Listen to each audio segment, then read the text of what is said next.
Hai, nama aku Meta Indriani, aku CPNS dari Kementerian Pariwisata.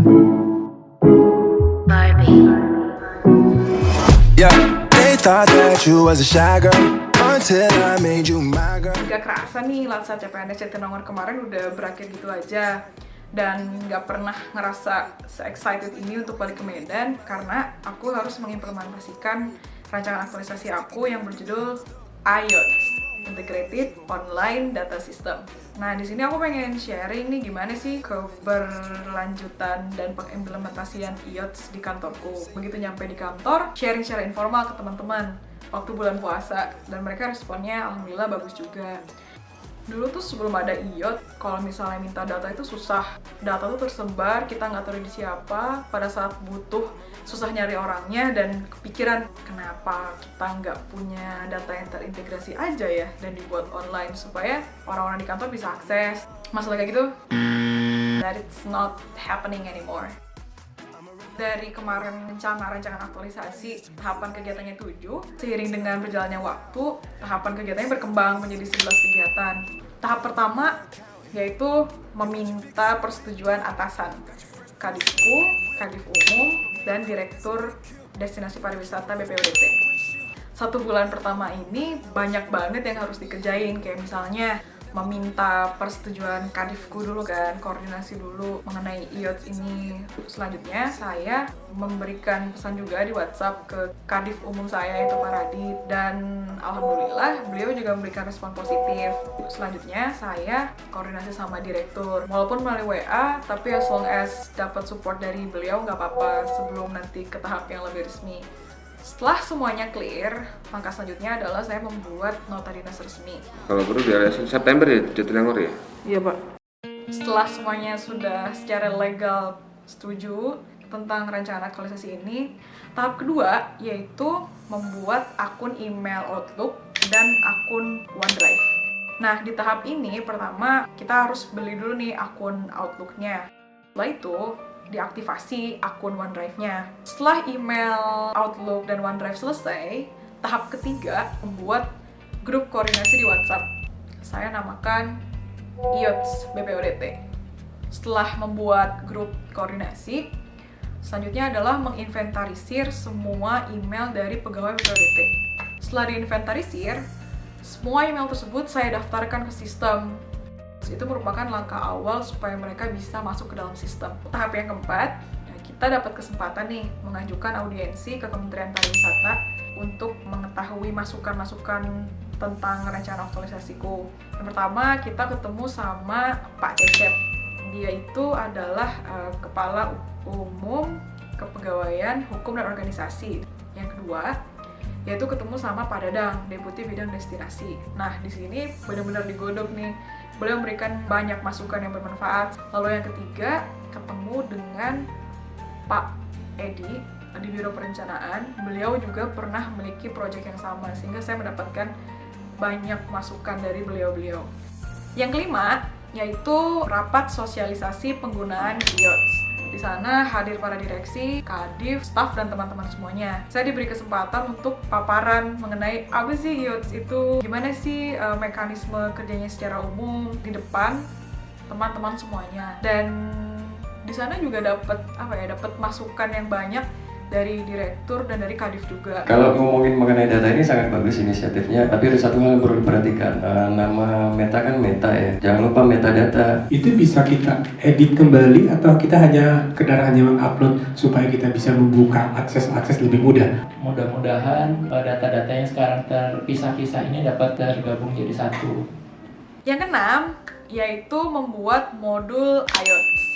Pengerjaan modul ini dibuat dalam waktu 2 minggu. Saya melihat referensi dari buku modul yang pernah dibuat oleh Pak Edi yang saya temui di Kemenpar. Lalu isi buku ini mengenai gimana sih sebagai pengguna dalam mengoperasikannya, lalu gimana cara input datanya, gimana cara nge-share, membuat link, dan ada modul khusus juga untuk para admin, sehingga IOTS ini tetap akan berjalan karena sudah ada buku pegangannya. Yang ketujuh, yaitu pelaksanaan tutorial penggunaan IOTS. Jadi waktu itu saya diberi kesempatan untuk melakukan tutorial di rapat internal BPODT di Medan. Itu dihadiri oleh Direktur Utama, jajaran direksi, kepala divisi, staf, dan teman-teman semuanya. Setelah itu sama-sama login ke dalam sistem dan belajar bagaimana sih untuk mengunggah datanya, ke folder yang mana, harus seperti apa, juga dalam pembuatan katalognya, sehingga data yang kita upload itu terinventarisir dengan baik.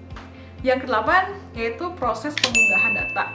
Proses pengunggahan data ini adalah bagian yang paling menarik bagi saya karena juga sambil mengunggah data, sambil jalan-jalan ke tempat yang lain juga. Yang pertama adalah mengunggah data per direktorat.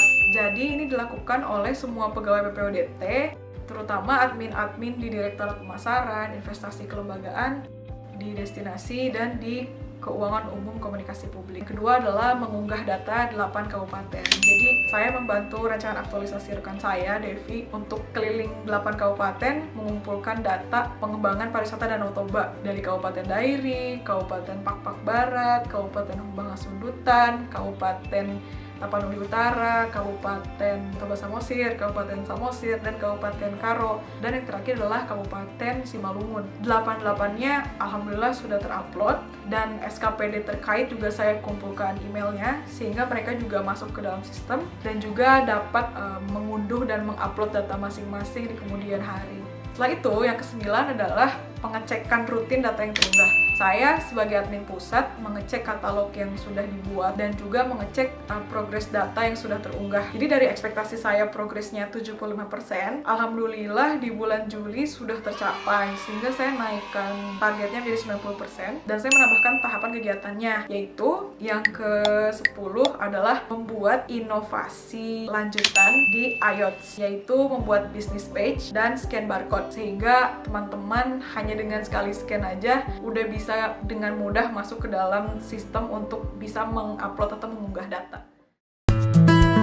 Tentunya capaian IOTS yang sudah ada sampai saat ini yaitu data dari 8 kabupaten Danau Toba alhamdulillah bisa terkumpul di IOTS. Lalu data per direktorat juga sudah bisa diakses oleh semua pegawai. Sudah bergiga-giga yang ada di dalam IOTS kami. Selain itu juga ada katalog datanya juga, sehingga mudah untuk menginventarisir di mana sih datanya gitu. Selain itu sangat senang sekali rasanya ketika ada instansi di luar, kemarin contoh PUPR meminta data master plan pengembangan pariwisata 8 kabupaten, saya dengan mudahnya, oh ini ada, saya kasih linknya aja gitu, gak usah ribet-ribet kayak kemarin lagi gitu.